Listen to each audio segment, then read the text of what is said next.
Hey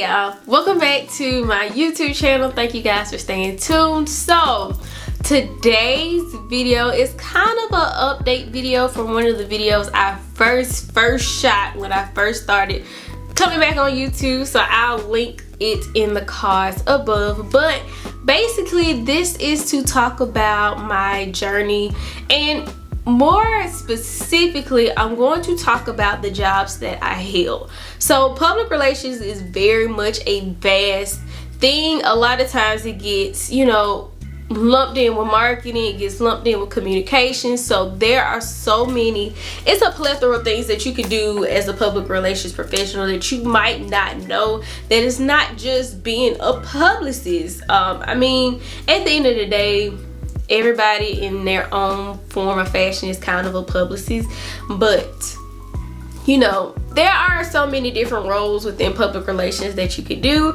and I'm going to tell you guys just briefly, well, I won't say briefly because we're going over almost 10 years now, and talk about, you know, how I got into it and things of that nature. So I do want to preface this by saying your journey might not look like my journey, and this is no way I'm bragging about the things that I've done. I'm bragging about the positions I've held.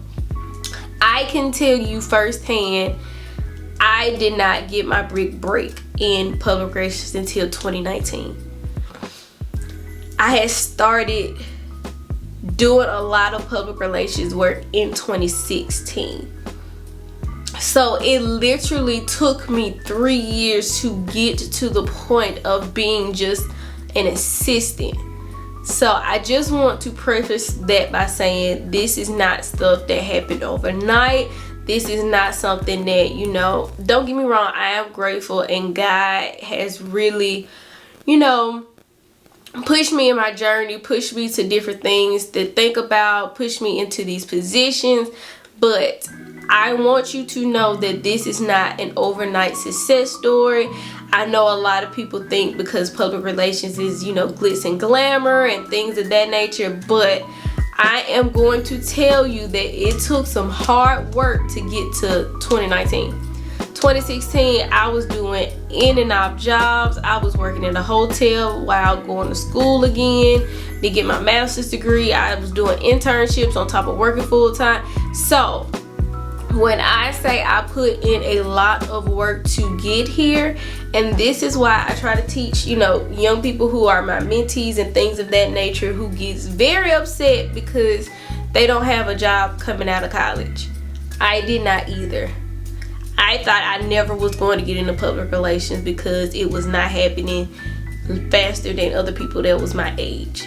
I was not, you know, in these gravy positions. I had never held something at a, you know, big law firm or big PR firm, none of that. But by the grace of God, I still was able to get to the point that I am now. And I will continue to tell people my testimony and my journey of how I got here, so you will not feel alone. So without further ado, and all that said, I'm just gonna get straight on into the video. Alright, so we're taking it back. So I should have wrote this down, but I kind of got most of this off the top of my head. So like I said, 2016, I graduated with a communication studies in PR, emphasis, communication management, one of those. I can't really remember anymore. Undergrad is a blur. So in 2016, I was working at my alma mater. So I graduated from University of Alabama at Birmingham. I worked in their public relations department. That was my very first taste into public relations, because if you don't know my story prior to then, I was a biology major and I changed my major to communications 2 years right before I decided to graduate, and still graduated and all that kind of jazz. So 2016, I started in their public relations professional group in UAB, and that's where I found the real love of public relations. Like, don't get me wrong, I did an internship before that. I was in fund development, but it just wasn't the same thing as being in PR. So I love that organization. I still love UAB, don't get me wrong. I still, you know, keep in contact with some of the people I worked with while I was in UAB as an intern. And I just knew I was doing such great work. I was the only intern that they have ever had up until that point that had their name on press releases right along with PR professionals, because I wrote the press releases. So that tells you a lot. I don't know if they do this to this very day, but that's what was going on when I was there. I just knew they were going to offer me a job outside of, you know, when I graduated. Well, unfortunately, they didn't have any positions open, so I was very much humbled, because again, I did all this work and I was like, I know I should be able to get into an assistant position. That ain't what happened. I ended up having to get a job at a hotel. I ended up having to work internships, so I started to do entertainment, and I was working with different small PR firms remotely to try to build up my resume. I also started freelancing on myself and decided to start what everybody knows now as KGT Communications before I closed it down. I done all that to get to the point in 2019 of actually getting a call back for an interview. So at that time, I was working in trucking, far cry for public relations. I was literally a safety assistant at this time, working on really doing things for orientation for safety for new drivers. I was, you know, doing a lot of stuff that I had no business doing, but again, opportunities come and I was gonna take it. But I was getting burned out. I was like, I can say I was told that maybe one day they'll start communications and they want to start it with me and they just need to see my work ethic.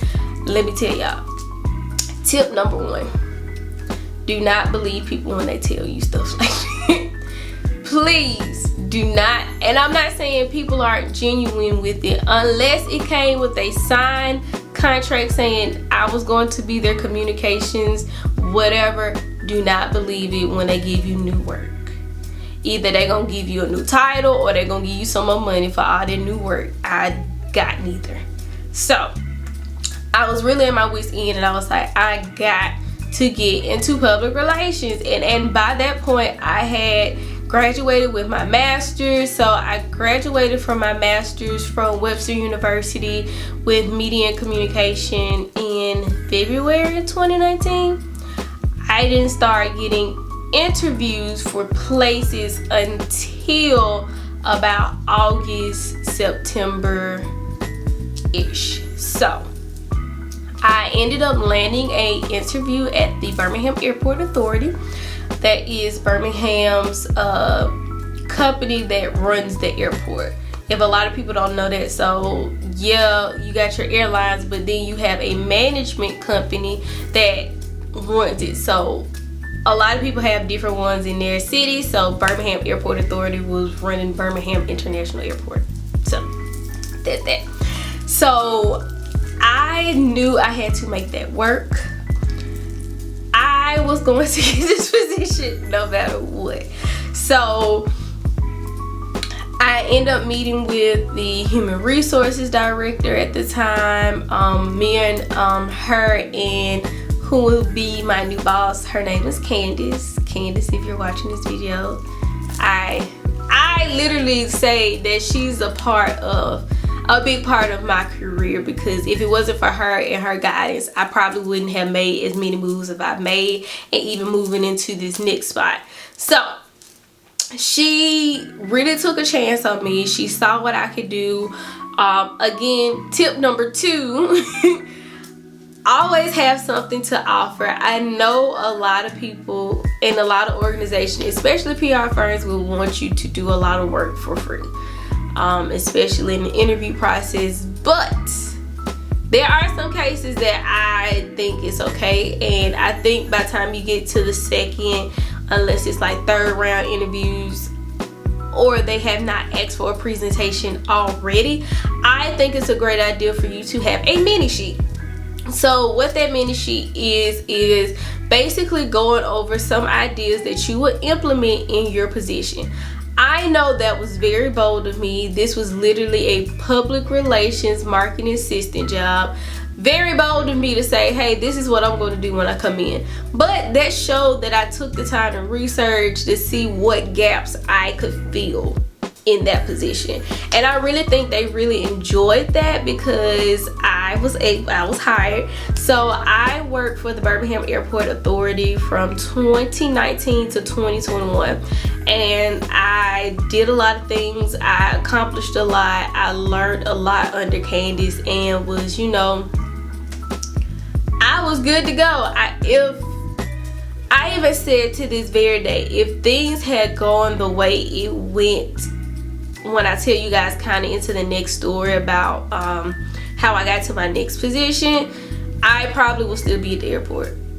And that's how much I love that position. I was able to learn so much about community at that time, and that's when I really realized that I wanted to do community-based work. Don't get me wrong, like I was still freelancing on the side. I still had a lot of things going on, but I really love the community aspect of certain things, like being able to, you know, convey to the audience about what we're doing, what we're trying to change about the community, especially with the airport. Nobody really understands that the airport gets no tax dollars. None. It is a self-sufficient place. They have to make their own money, and 100% of the money that they get outside of like operation costs and salary and things is funneled right back into the community. So for a place that gets no tax dollars, funneling most of that money back into the community, whether that's big projects they got going on, contracts, you know, making sure that people in Birmingham don't have to go to Atlanta or other airports to fly out of. I thought that was the greatest thing ever. So I worked there from 2019 to 2021. At that time, 2021 happened, and so mind you, I was in the airport during the pandemic and there was not a lot to do, so a lot of work wasn't, you know, coming in, and I am somebody that likes to stay busy. I need some stuff to do at work. So I would say the top of the year 2021, I was talking to my boss and I was like, hey, you know, I know that there's not going to be a position opening up no time soon, because we were literally a 3-man team. It was me, her, and we had a marketing specialist. He wasn't leaving anytime soon. She wasn't leaving anytime soon. So, you know, I really, and I know a lot of people was like, you told your boss that. She was not just my boss. She was my mentor. So she was going to give me the real deal, Holyfield, and tell me what I needed to hear at that time. So I told her, hey, you know, I really want more responsibilities, things of that nature. And she made it to the point, like, I did get extra responsibilities, but I got an increase on my salary. I was helping out with the board. I was helping the executive assistant with her things. I was getting to know more about the airport, even from that aspect of learning the board members and, you know, sitting in on board meetings to hear, you know, what's going on, what are the plans going on. So I really thank her for that opportunity. And again, I was still thinking, like, what is my career going to be? So literally, I started asking these questions, and I was like, maybe I'm, you know, ready for a specialist position. So I started looking elsewhere for a specialist position. And at the time, I was also consulting with an organization called 1,000 Women Strong. So I was their senior digital strategist. So I did a lot of social media work. So I am someone that says, you know, if you can start consulting on the side, you do not. I'll preface this by saying, if you can, You know, you could do it on your off time, you could do it on the weekends, you know, when you get off, some lunch breaks, all that kind of stuff. But if you cannot multitask, do not do it, because I'm not trying to get you fired from your job because you up here doing these other people work. That's not what I'm saying. But it's also a great way for you to build experience very quickly, because again, I now had on my resume I was an assistant and now I was doing specialty work. So again, that's probably how all this came about. So literally 2021, I started applying. I was applying this for specialist and manager positions. Why was I doing manager positions? I have no idea to this very day, but I know that was nothing but God leading me down this path. So my boss ends up leaving and went to another organization. So this is where the duality of do not let these people play in your face come in. So tip, do not let these people play in your face when you come to a position. Let me tell you why. Don't get me wrong, if you love the organization, if you want to stay, if you want to do this, but if you have dreams and aspirations to get into management, and when you tell people this and they sit here and not do it, you gonna have to put your big people panties and all that kind of stuff on. You gonna have to stand on business and either stay at that company or you gonna leave and find something else. So at the time, I am doing not only my work, I am doing her work. Nobody was hired at the time. The COO kind of absorbed the responsibilities for media calls and interviews, but literally I was the one who was doing all the press releases, setting up interviews. If anybody needed anything, I was over here doing XYZ on top of the stuff that I already had daily duties for. So naturally, I'm thinking if I'm showcasing people to do this, that I'm a shoe-in for the next position. That did not happen. So again, like I said, do not let people play in your face and give you extra work and you not getting compensated for, or they didn't tell you, hey, you finna get this position, we just need to see how you work, or you were interim or something like that. Do not do it. I did this out of the goodness of my heart because I felt like somebody had to do it, because I didn't want anybody to say, oh, well, y'all weren't doing y'all work. That's not the way things went there. But again, I just wanted to do that. So when the position came up at the Birmingham Police Department, which is a wild story because I did not know, I applied for a position at the city of Birmingham. What the city of Birmingham does, they do not tell you exactly what department this position is for. They have plethoras of public relations manager departments throughout the whole city. So you got the police department, you got public works, you got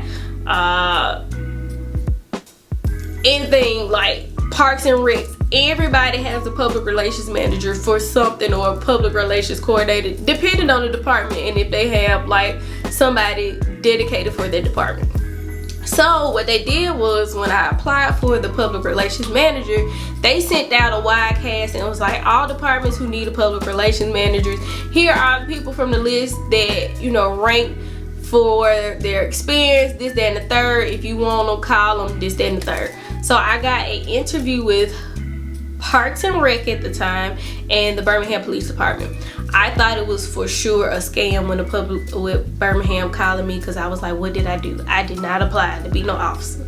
But again, I didn't know how that actually worked, and that's when they broke it down and told me, hey, when they put out the whole, they just send it out to everybody. So at the time I was going back and forth, I actually got the position at the Birmingham Police Department. I told my boss, well, I told my mentor, who was my boss, about it, and she was like, here, you need to go. And let me tell you, she worked there. So she was like, you need to go. You need to, they haven't done it by now. They're not going to do it. And I was heartbroken when she told me that, because, again, I wanted to work there so bad. So I go to Human Resources. I said, hey, y'all, I got this job offer. What y'all going to do? And let me tell you, this is why I say you got to stand on business, because some people will play in your face. And they was like, oh, well, we need to see the job offer. And I know they probably felt like I was pushing they hand, but I wasn't. Like, this is my life. This is, I would think by now you would think that I'm a genuine person and know that I'm not telling y'all no lie. Like, I literally got this. So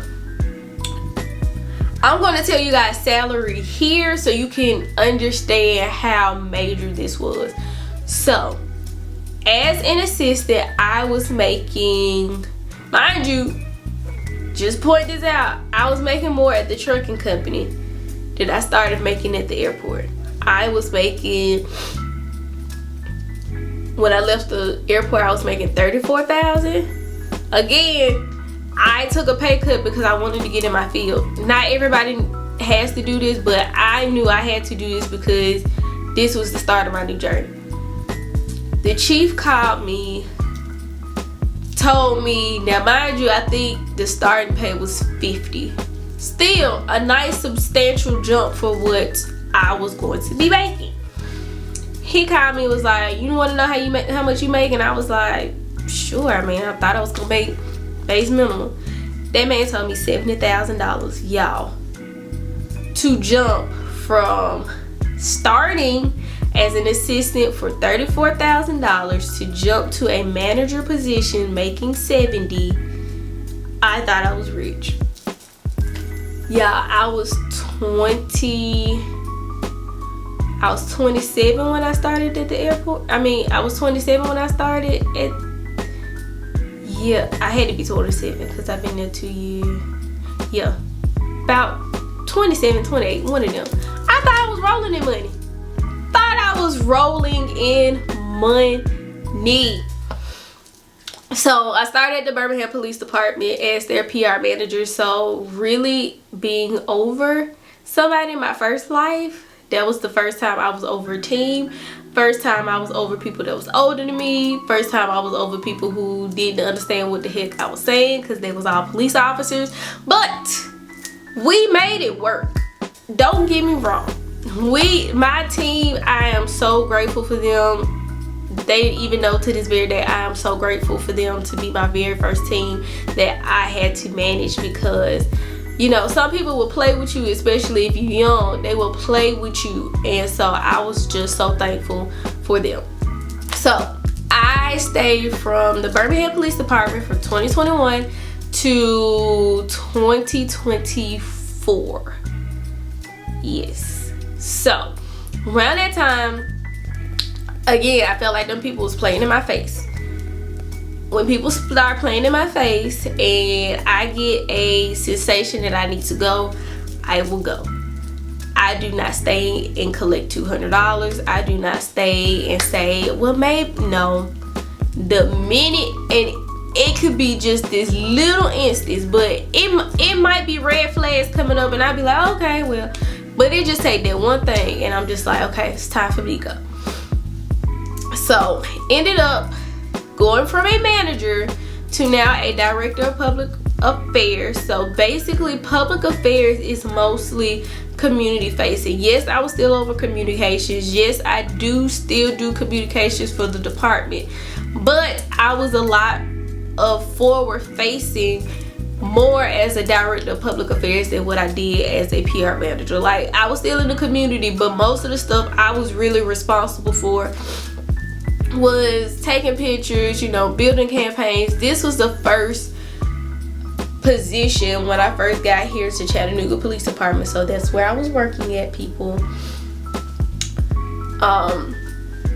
When I got here, I was doing a lot of public, you know, being liaisons between the community and the police department, really, you know, going to events, really introducing myself. Like, don't get me wrong, everybody thought I was hot shit when I was at Birmingham because I was a PR manager. Y'all would see me on TV, y'all would see me do news and stuff, but here, like, I would do stuff on the news, but literally I'm in the community. Like, I'm going to community walks, people, you know, asking me for their car, stuff like that. So y'all know the story between when my chief left, all that kind of stuff. So we're not going to drastically talk about it. So this is why I say, you know, you just gotta know when it's time, is your time to end that season. And I really felt like it was time for me to end that season. I felt like I wasn't able to contribute anymore, and when I feel like that, it's time for me to go.